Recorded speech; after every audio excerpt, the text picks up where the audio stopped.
Hey everybody, Karyn Bryant here today, kicking back with me. I've got Julius Walker, who is going to be fighting Dustin Jacoby at UFC Vegas 113.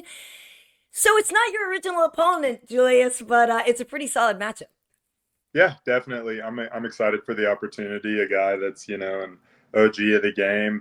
He's been fighting the UFC since I was a middle schooler. So it'll be pretty cool.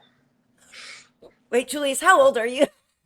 26. So his first stint. I think I was in middle school. Okay, all right. Gosh, that's kind of crazy to think about that because you're a family man, you've got kids and everything. Like sometimes I think I forget sometimes like how young people start sometimes. Yeah. We get out of the gates running.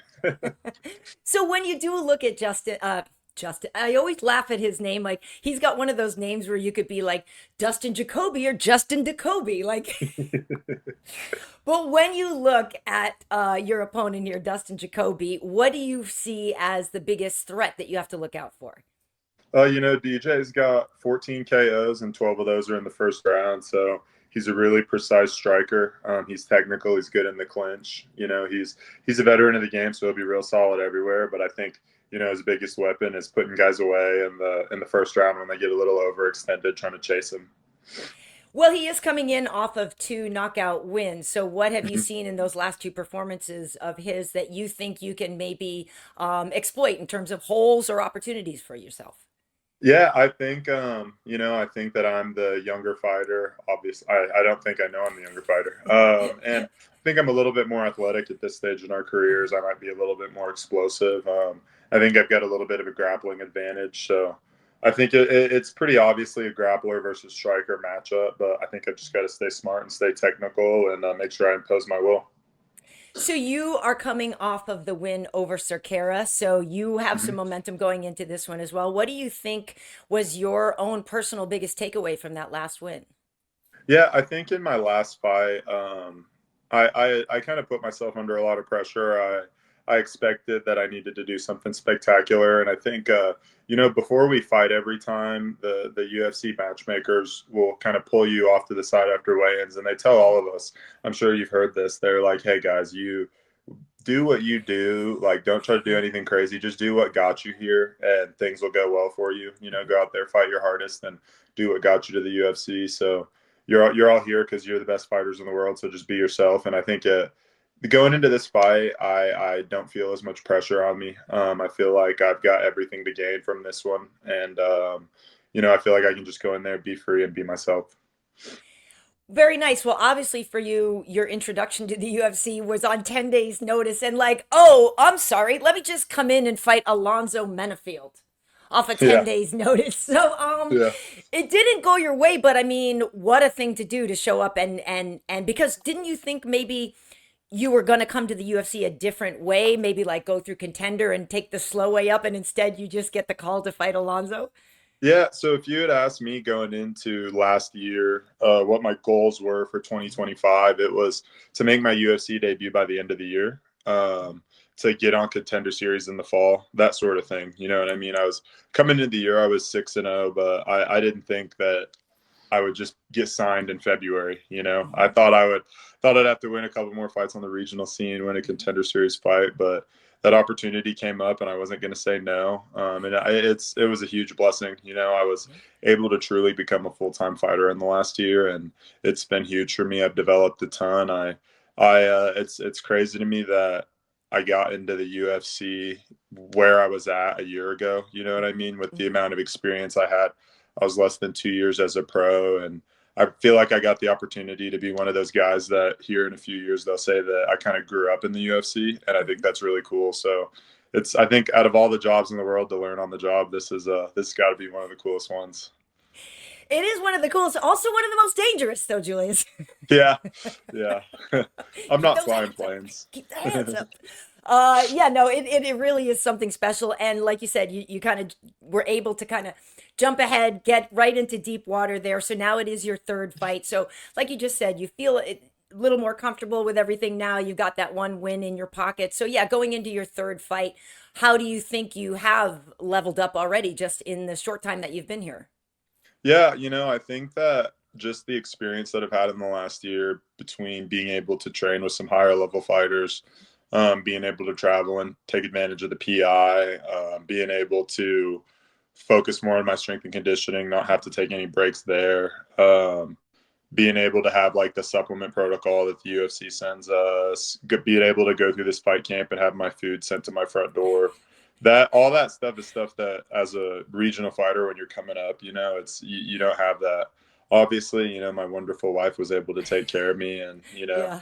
meal prep me all the way here. But now, luckily, that's something that we were able to take off her plate. And beyond that, I just think like, man, I'm still learning, the basics of the sport. I'm about 6.5 years into my training, and I came in with zero background when I started this. I'd never had combat sports. I grew up playing basketball, and decided I'd sign up for jiu-jitsu and started fighting.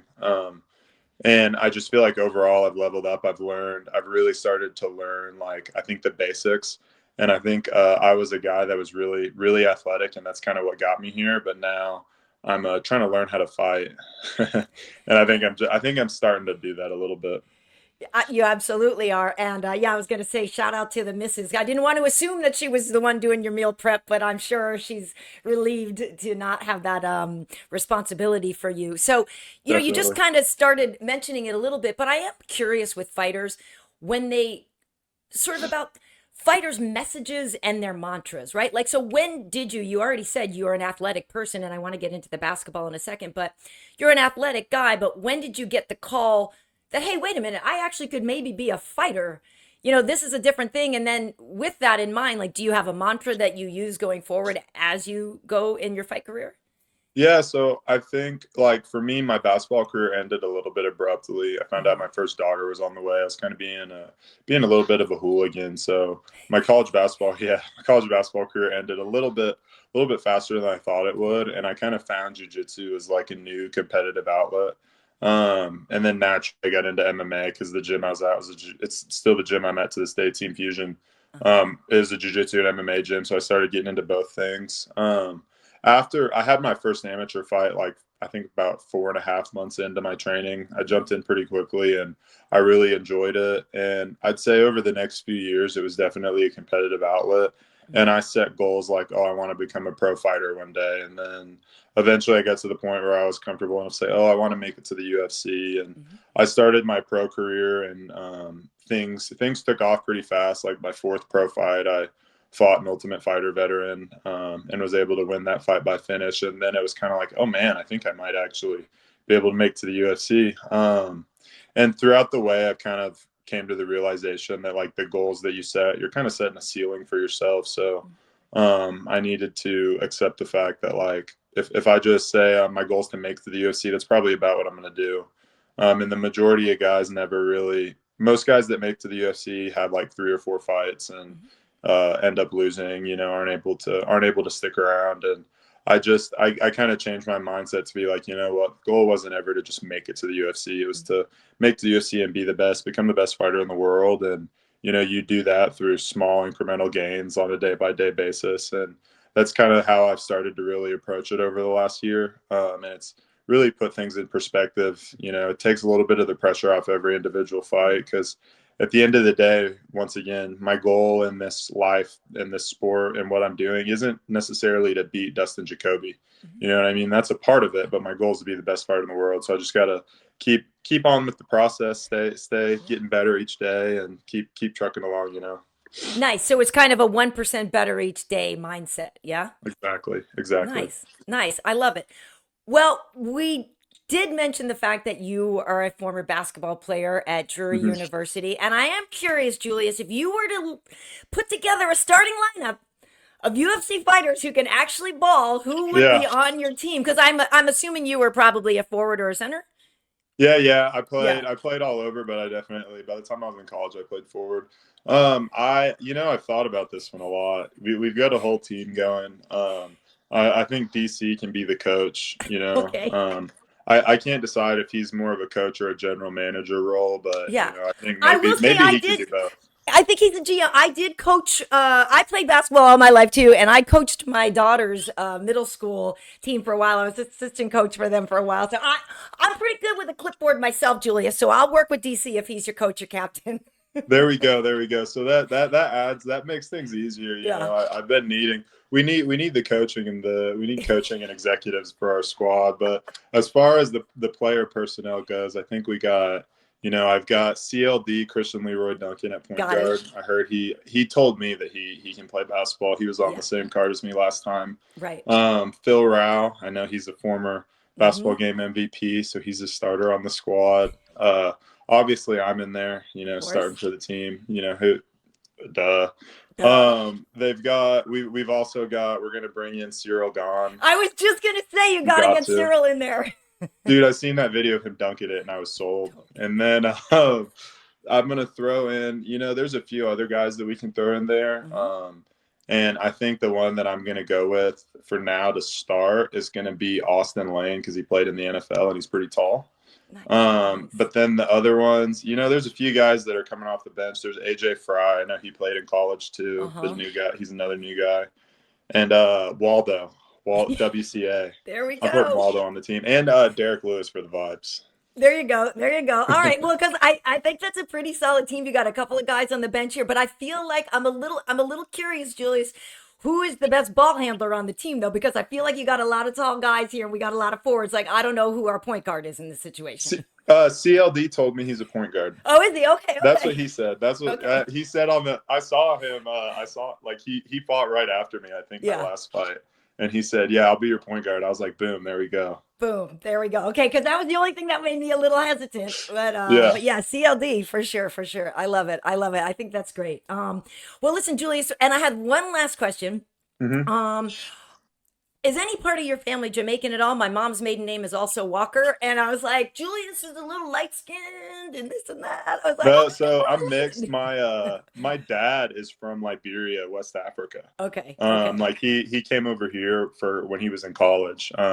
And he went to school in Maine. Okay. He played soccer at Maine Maritime Academy, Oh, and that's nice. where he met my mom. So, you know, I'm a mix of a lady from Maine, a white lady from Maine, and an African dude from Liberia.